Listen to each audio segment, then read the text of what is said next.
Hey there, it's CJ Miller. I'm in my apartment in Shreveport, Louisiana. You can tell from the weird lights that I have going on. So, uh, yeah, and my phone's on the charger that I'm using because I would be doing this on a LED lit bridge, but instead I'm using LED in my apartment, which I love. But it also means that my there's some weirdness going on because it's attached to a cord. Also, there's a background fan. I'm got some dinner in the oven cooking, and so that sounds like Evil Ed from the original Fright Night. Dinner's in the oven. Anyway, you'll have to watch it. Okay, so yeah, uh, I'm in Shreveport across the Red River from Bossier City in northwest Louisiana. Always, I want to send an invitation, come visit us. Uh, what I did tonight was I went to see a movie. I went to see uh, DC's Black Adam. And yeah, before now this was a pre-release. Like officially, it was going to be out on the 21st, but I was able to see it on the 20th. Uh, and I will tell you this: what really just like vexed me was that already I saw some reviews that were like, "Oh my god, it's kind of like lazy." Well, you know what? That's bullshit. Uh, Forgive my expression, the crudeness of it, but no, this was a really great DCEU installment. It was, yeah, no, it's great. It's great. I think probably Wonder Woman was probably the best. The first one was probably the best produced, and the one that really took people. And they, that first, hey, this is what it is. That's okay. This is what we want in a movie. And then so Aquaman uh, had that. Well, I feel like this one's really going to get that from the fans. Some of it is formulary. That's one thing that DC does, but that's something that Marvel does too. And that gets addressed in the She-Hulk. By the way, that's a fun show. But yeah, they specifically, she's like, you know what, we are really repeating ourselves here with our stuff. So yeah, yeah, you know, but particularly because we're talking about Black Adam, who is basically a darker version of Captain Marvel or Shazam. DC. Yeah, they just did away with the Captain Marvel and called him Shazam. I think honestly, they should have just kept calling him, you know, uh, Captain Marvel. But I think in the animated. In the new millennium, when he did the animated, they just like did away with the Captain Marvel and just like we'll just call him Shazam. Uh, when I was a kid, there was a TV show about Billy Batson and Captain Marvel, and uh, I think the show was the Shazam and Isis Hour. So it really, because of that TV show, I really think um, that he would ride around in a van with his guardian, basically, and then he would, when he was, instead of the wizard, he would consult with the guardians, who were basically, he would consult with the elders, who were basically the wizards who gave him the power of the gods. And so this is kind of like, yeah, Shazam. The order of the gods are a little different. You know what I mean? I think these gods are more Egyptian or something versus uh, uh, the Greek and Roman gods or whatever. But anyway, it's still Shazam. You still have to say the name Shazam uh, in this movie for Black Adam to be Black Adam. He takes that name, at the very end of the movie, by the way. But yeah, because it is kind of an origin story, but they get into the origin, and I thought initially it's like, oh my God, they're doing this backstory and they're rushing through it because you get it in about 3 minutes. 3 to 4 minutes after it opens. It's like, oh my God, okay, well that was okay. I guess they're gonna get right into the present and everything. But it turns out there is a lot more revealed um, throughout the movie in Backflash back backlash. Yeah, I almost had one. Uh, flashback, not backflash, flashback. Hmm. God, now you know. My mind stumbles like that. It's not because I'm older. It's because uh, I'm just my mind gets that stutter. You know, um, it's a stuttering thinking. You know, but yeah. So through flashback, we get more and more of the origin story, and it's very it's great how it's done. Um, Obviously, I'm praising this movie Black Adam, and it is restorative to the DCEU. I love. There are some parts of the Justice Society, some of the legacy members, and some newer members, newer generations, and they are there and they are present, and yeah, and it's like, but there's Amanda Waller uh, who is communicating with Justice Society and not a Suicide Squad, you know. But yeah, but I guess I don't know. I don't know why she would be, but I guess you know whatever. I guess maybe she's got Amanda Waller is kind of has her hands in a lot of uh, you know security ops kind of stuff, so whatever.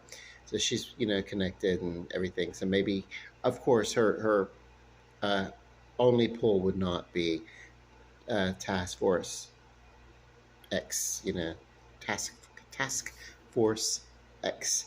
Talk about a tongue twister there. Task Force X. You have to practice it, I guess.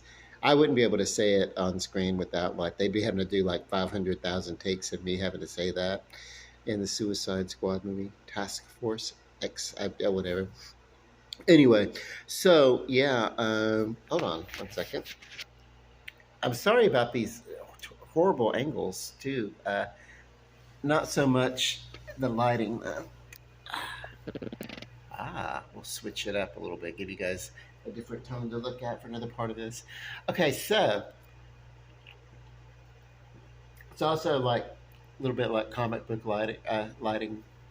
If this were yellow, I'd be wearing like a trench coat, tan trench coat, and a yellow hat. I'd be looking like Dick Tracy, but not nearly as debonair or whatever. But anyway, yeah, this was a really great movie for an action flick. And some of it actually reminded me of Scorpion King, which Dwayne Johnson was in the Scorpion King. Like he was the Scorpion King. Uh, so yeah.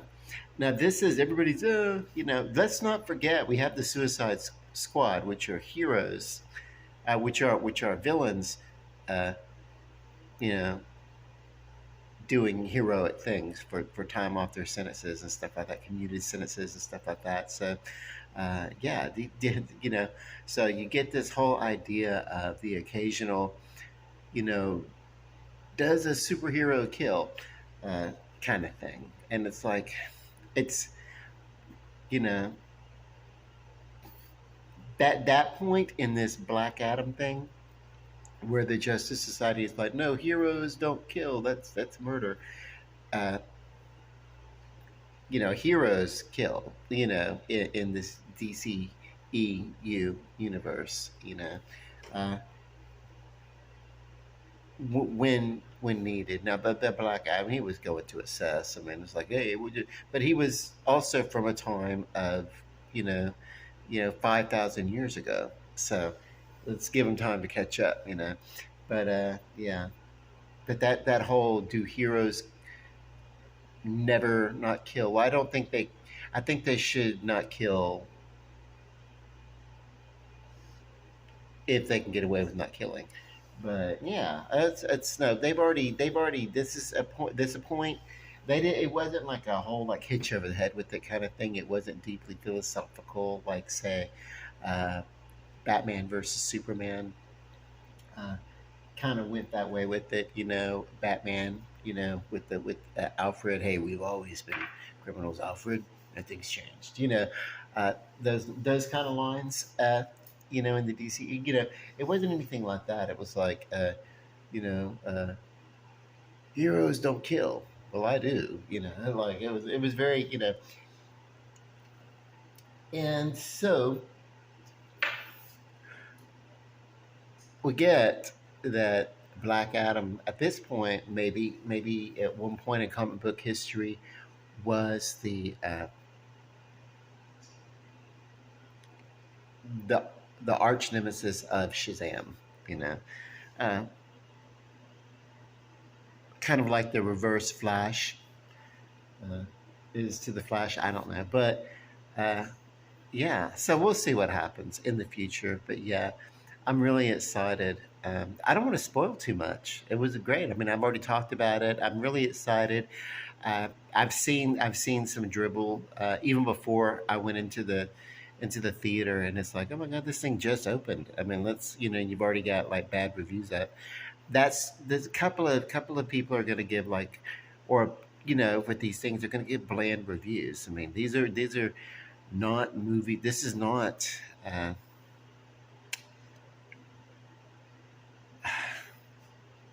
what can I say? This is not the English Patient. This is not. This movie is not. It's because it's an action movie and a comic book movie with superheroes and everything like that, that it's really not going to get too much in the way of um, Oscar nominations. And I would say that, except for look at what uh, Joker did. But this is not that serious, deep social consciousness that Joker was, or the Batman. This was a movie that was intended to be kind of fun, and it wasn't worldly bummed out with the dark vision like Batman versus Superman. And it did take place in what appears to be a fictionalized country that I don't know. So it was like, yeah, um, whereas, you know, yeah, it's good. It's good. It's a good movie. Go see the movie. That's all I really want to say. I don't want to get into talking too much about it. If I stay on this video, I'm going to talk about it. We do need to talk about Ezra. We need to talk about Ezra, which is the name of a movie. We need to talk about Kevin, that Ezra Miller made. So if you didn't catch that, yeah. Um, I hope that he resolves his legal issues. I hope that the people who uh, need their justice get their justice. Uh, and in the headlines, he's facing what, 16 years for burglary or whatever. Let's I mean, really? Okay. How weird that uh, someone who's you know his level of income or whatever would be needing to burglarize. I don't know the full story. I just saw the headlines. But let's think about this. I'm going to tell you that when they say those things in headlines about him or anybody else in tabloids, they're giving you or in the news, just your local news. Somebody's facing up to 16 years for this or that or whatever. That's what they're facing, maximum. Chances are they're not going to get that. And if it depended upon circumstances, uh, and it might just be that a person without an extended record, uh, especially an extended felonious record, maybe that someone can get, time off of their sentence for public service announcements. If you've got some celebrity behind you, if you've got some celebrity clout or whatever, then you can you know do that. And maybe you can, uh, yeah, um, maybe you can get some. Maybe you can get your sentence suspended so that yes, you still having the sentence, but it's going to be suspended in lieu of uh, good behavior in public as you're being monitored on probation or parole. It would be probation, really. It wouldn't, uh, or maybe you do a few months to really get your head together. Maybe you're gonna someone like Ezra who's saying he's had and he's admitting that he needs counseling for emotional disturbances and everything that he's been going through, whatever. And it might, because I'm telling you, I've seen the dude like before he was flipping out, he was still out there. Do you know what I mean? And like the hallmarks of I mean, I'm bipolar. So the hallmarks of a bipolar uh, person being untreated are all over this dude. I would look into that, or is there some cause and effect to this? Uh, Not to say that if you do something like burgle a house that you don't have, or a business or whatever, that you don't have some responsibility. Uh, and that you got to take care of those responsibilities, but also let's get into, is there some psychological uh, or even a chemical imbalance that causes this? Because I'm looking at his you know pattern, uh, and it's like, oh, okay. Yeah, I would look into his behavior, the patterns of his behavior, and the frequency of it and everything. They look to be uh, bipolar, but there could be other causes also, or there could be co-occurring causes. Uh, and I would say, I hope he gets it together so that he can continue to be a part of the DCEU, because I really do feel like uh, the Flash is an interesting character, and aside from Batman, the Flash was one of the ones that I kept seeing uh, in Batman versus Superman and Suicide Squad, and yeah, so I kept seeing him doing brief little cameos here and there. So I hope that I hope that Ezra Miller will get it together. So anyway, but there's a character here. A member of the Justice Society, a new guy. He's kind of like, oh God, like he just turns into a great big giant guy. I forgot how to not know his name. I want to say it's um, uh, anyway. Uh, he turns into a guy that's almost powerful enough to keep Black Adam down. As a matter of fact, at one point he holds him, and it's like, yeah, they uh, for a moment they always have him. They almost have him, but not quite. So, yeah, but his personality, his inexperience, his naivete as a new hero, uh, one of the newer members of this Justice Society, you know, uh, personality and delivery and everything like that. Some points almost interchangeable with Ezra Miller's Barry Gordon, but I don't know. I don't know. Maybe I'm not getting the names right. I don't know. Barry, Barry, Barry Allen, Barry Allen, Barry Gordon, Barry Gordy is a Motown producer. Barry Allen. Okay, yeah. So his character, some of these traits and the newness of him, very much echoes the sentiment of uh, uh, Barry Allen. You know. So, and then if I have gotten any of this wrong, people can correct me in the comments. I'm pretty sure. So let's just be sweet to each other as we do that. Okay, so because I'm overly sensitive about things like that, uh, I don't think the criticism that some of the thing that was given to Black Adam was honest. I feel like they were written puff pieces, ready to go as soon as. But no, it's no. This was a really great superhero film. Fun. The family would love it. Uh, Maybe small kids would be like, ah. But yeah, no, it was just, it was with, yeah. You should just do it. You should just do it. It's like it kind of gives you an idea of kind of uh, what one of these super beings, one of the metahumans, what could they really do uh, if they just cut loose? Like, okay, yeah, this isn't the first time we've seen this level of destruction. But the whole idea, this is a piece, this is a movie that evolves Black Adam from being and it's a matter of perspective too of this movie. I'll tell you what it does do is it does involve more civilian interaction. Sometimes I feel like uh,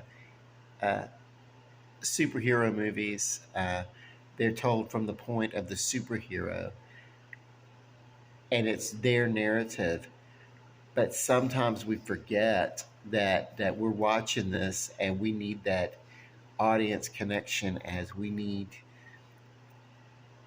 civilians to be more involved with the storylines, and this does that. So it's not just uh,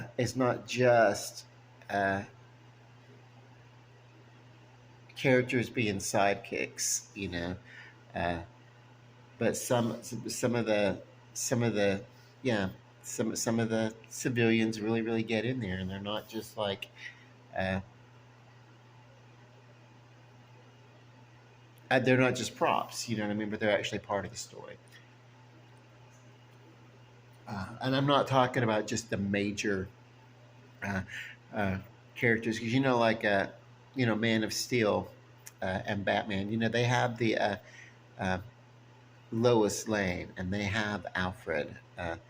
You know, but there's no like, but they're not civilians. But there's no like real civilian connection in some of these. Uh, and that happens for Marvel too. Like in the Avengers, there's just not a hell of a lot of, you're watching the heroes from their perspective, but there's not a lot of, it takes the viewer and it lets the viewer be uh, at the hero eye level, and it fails in a way to connect on a human level when you don't get to know the people who are in distress in some of these movies. But Black Adam does that. It does let you get to this point in a somewhat of a lighter way. This is in a country that's being oppressed by uh, a foreign occupancy, uh, uh, and and so they say they have been since the time of uh, Black Adam's confinement 5,000 years ago. So I have some dinner cooking. I hear the alarm going off. I'm going to end the video now. Uh, as always, love and light. Peace out. Go see Black Adam. When you do check it out, let me know what you think about the movie in the comments if you'd like to. And yeah, check the movie out. Oh, I'm gonna do my rating. I have a thing where I like to rate movies. I'm gonna go get that in a second. Please forgive that beeping. Uh, what I'm gonna do is I'm gonna think about. Honestly, this is a superhero movie. I saw it in standard.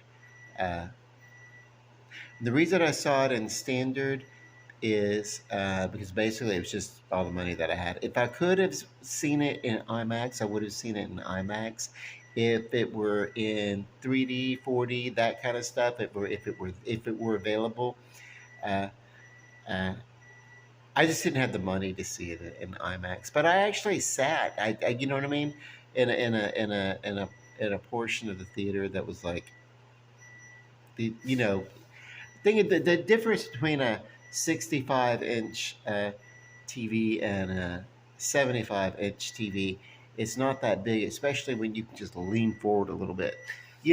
So you sit a couple of rows closer, and there you go, IMAX on your face. And it's our IMAX theater, our IMAX theaters. They're not truly IMAX, or they like fill you up and immerse you and surround you. Uh, we have one at the Cyport that does like short scientific films, uh, and documentaries and on nature and those are fun. But yeah, that those IMAXs, they go from here all the way up to your ceiling.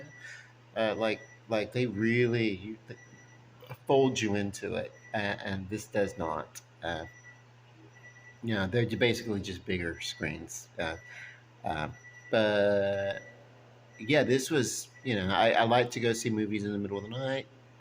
Like to see them. If I really love it and want to get into it and lost in a movie, I want to see it by myself. I don't want someone talking to me in a movie. Oh, did you see that? Yeah, but I want to hear what the hell they just said. Can you go? You go? Are you? Let's put the stop on it and back up and re. Do not talk to me the first time I'm watching a movie. Let me see it a couple of times, maybe. Oh yeah, it's at home viewing it's a little different because we can stop if I miss something or I catch it up later or something like that. But if I pay money, don't talk to me in the movie. Oh yeah, Oh really? Are you mumbling? Well, what the hell did they say while you were distracting me?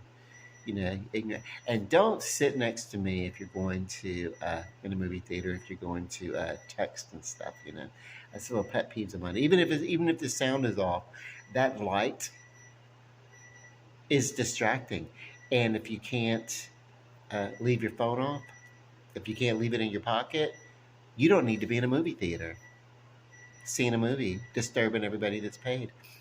And it really depends. If it's but if it yeah, uh, I don't know if if it's yeah, if you go to see a movie with me and you pull your phone out, uh, we're not